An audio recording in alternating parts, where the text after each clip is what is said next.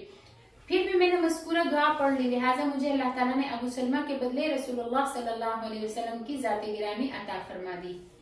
یعنی آپ علیہ السلام سے ام سلمہ رضی اللہ تعالیٰ عنہ کا نکاح ہو گیا، جبکہ آپ علیہ السلام ابو سلمہ سے بہتر ہیں.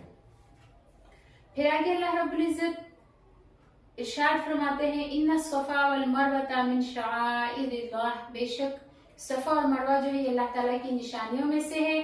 فمن حج البیت ابی اعتمر، بس جو حج کرے بیت اللہ کا یا عمرہ کرے، فلا جناح علیہ، تو اس پر گناہ نہیں، ان یطوف بہما کہ وہ ان دونوں کا طواف کرے. ومن تطوع خیرا، اور جو کوئی خوشی سے کرے نیکی کے کام، فإن اللہ شاکر علیم، تو بے شک اللہ تعالیٰ قدر کرنے والا جاننے والا ہے.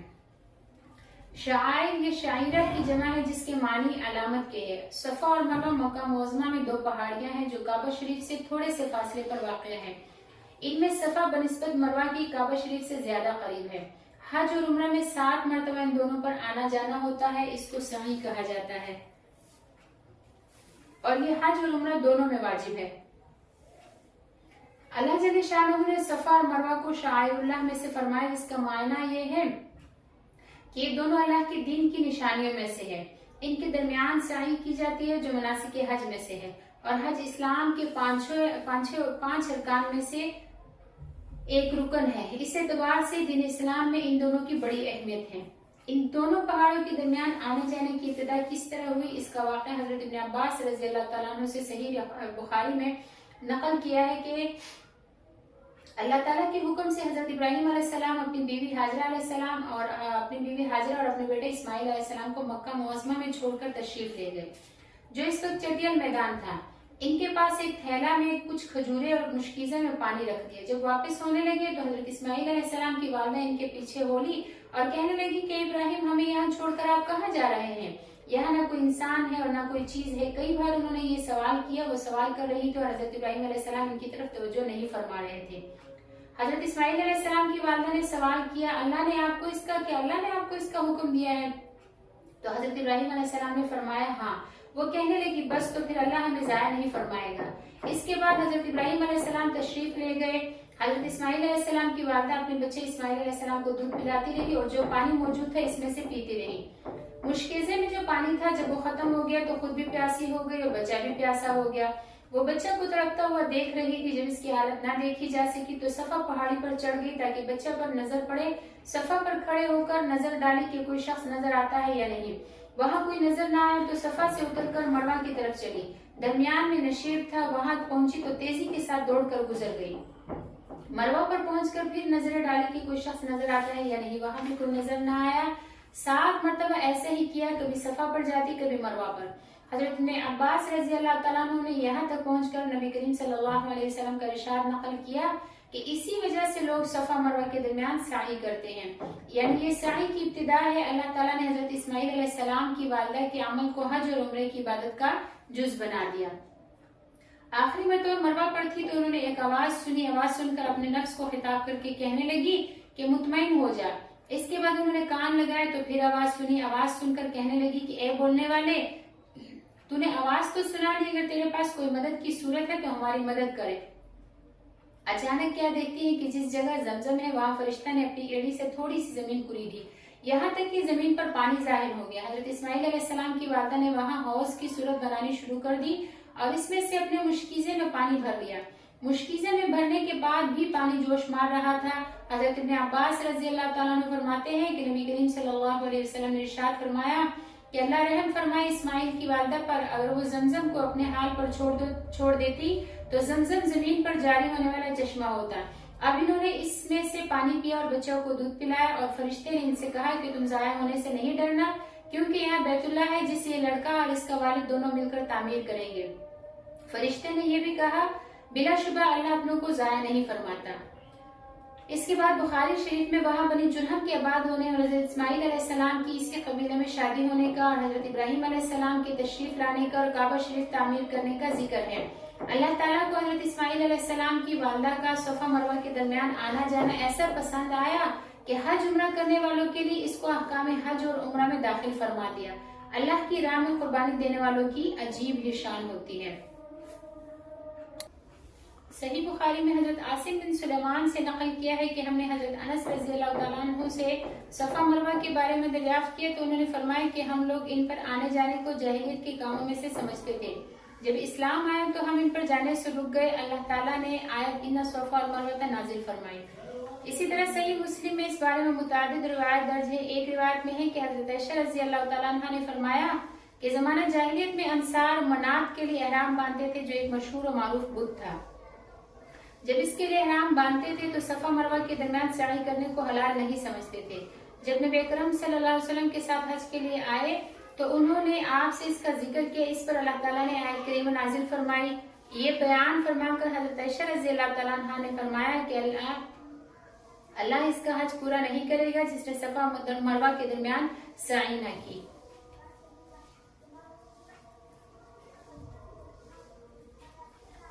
صفا مروہ کی سعی کے کچھ مسائل ہیں، جن میں سے 2-3 یعنی چند مسائل یہاں پر جو ضروری مسائل ہیں موٹے موٹے وہ بیان کر دیتے ہیں۔ مسئلہ نمبر 1 ہے کہ صفا مروہ کی سعی طواف کے بغیر معتبر نہیں ہے۔ حج کی سعی طواف قدوم کے بعد بھی ہو سکتی ہے اور طواف زیارت کے بعد بھی، اور طواف زیارت کے بعد سعی کرنا افضل ہے۔ البتہ جس کا حج قران ہو اسے طواف قدوم کے بعد سعی کرنا افضل ہے۔ مسئلہ نمبر 2 ہے کہ پہلے زمانے میں صفا مروہ کے درمیان ایک جگہ نشیب تھا۔ حضرت اسماعیل علیہ السلام کی والدہ وہاں سے دوڑ کر گزری تھی، اس لیے حج عمرہ میں سعی کرنے والے بھی اس جگہ دوڑ کر گزرتے ہیں۔ اب نشیب نہیں ہے، زمین برابر ہموار ہے، اوپر چھت پڑی ہوئی ہے۔ اس جگہ کی نشانی کے لیے ہرے رنگ کے ستون بنا دیے گئے ہیں۔ ایک ہرے ستون سے دوسرے ہرے ستون تک دوڑ کر چلنا مسنون ہے۔ مسئلہ نمبر 3 ہے کہ سعی کے صرف 7 چکر ہیں، صفا سے مروہ تک ایک چکر اور مروہ سے صفا تک دوسرا چکر ہوتا ہے۔ اسی طرح 7 چکر پورے کیے جائیں، صفا سے شروع کر کے مروہ پر سعی ختم کی جائے۔ مسئلہ نمبر 4 ہے کہ سعی خود کرنا واجب ہے، اس میں نیابت نہیں ہو سکتی، الا یہ کہ کوئی شخص احرام سے پہلے بے ہوش ہو جائے تو دوسرا شخص اس کی طرف سے احرام باندھ لے اور مکہ معظمہ پہنچ کر اس کی طرف سے طواف قدوم اور سعی کرے تو یہ صحیح ہے، بشرطیکہ اس سے پہلے اسے ہوش نہ آیا ہو۔ مسئلہ نمبر 6 ہے کہ سعی پیدل کرنا لازم ہے۔ اگر کسی نے بلا عذر سواری پر سعی کی اور پھر اعادہ نہیں کیا یعنی دوبارہ وہ سعی نہیں کی تو دم واجب ہوگا۔ مسئلہ نمبر 7 ہے اگر کوئی شخص صحیح چھوڑ کر مکہ معظمہ چلا گیا تو اس کی تلافی کے لیے ایک دم واجب ہوگا۔ مسئلہ نمبر 8 ہے کہ ہرے ستونوں کے درمیان تیزی سے چلنا صرف مردوں کے لیے ہے، عورتوں کے لیے نہیں، کیونکہ ان کی طرف سے ان کی جنس کی ایک عورت یعنی حضرت حاجرہ یہ کام کر چکی ہے اور اسی کے عمل کی تو یہ نقل ہے جو حج اور عمرہ کا جز بنا دی گئی ہے۔ مزید مسائل کے لیے آپ جو مستند مفتیان کرام ہیں ان سے رجوع کر سکتے ہیں۔ آگے اللہ رب العزت ارشاد فرماتے ہیں ان الذین بے شک وہ لوگ یکتمون جو چھپاتے ہیں ما انزلنا جو ہم نے نازل کیا من البینات واضح چیزیں والہدی اور ہدایت کی باتیں من بعد اس کے ما بیناہم کہ ہم نے اس کو بیان کر دیا للناس لوگوں کے لیے فی الکتابی کتاب میں اولئک یہی لوگ ہیں یلعنہم اللہ کہ ان پر لعنت فرماتا ہے اللہ تعالیٰ ویلعنہم اللاعنون اور ان پر لعنت کرتے ہیں لعنت کرنے والے الا الذین سوائے ان لوگوں کے تابوا جنہوں نے توبہ کی واصلحوا اور اپنی اصلاح کی وبینوا اور ان کو بیان کر دیا ان باتوں کو جن کو پہلے انہوں نے چھپایا تھا فاولئک تو اللہ تعالیٰ فرما رہے ہیں کہ یہی لوگ ہیں اتوب علیہم میں ان کی توبہ قبول کروں گا وانا التواب الرحیم اور میں توبہ قبول کرنے والا رحم کرنے والا ہوں۔ علامہ واحدی نے اسباب النزول میں لکھا ہے کہ یہ آیت علماء اہل کتاب کے بارے میں نازل ہوئی جنہوں نے آیت رجم کو چھپایا اور نبی کریم صلی اللہ علیہ وسلم کی صفات کو جو تورات شریف میں پڑھتے آئے تھے پوشیدہ رکھا۔ اور تفسیر در منصور میں ہے کہ حضرت معاذ بن جبل اور دیگر بعض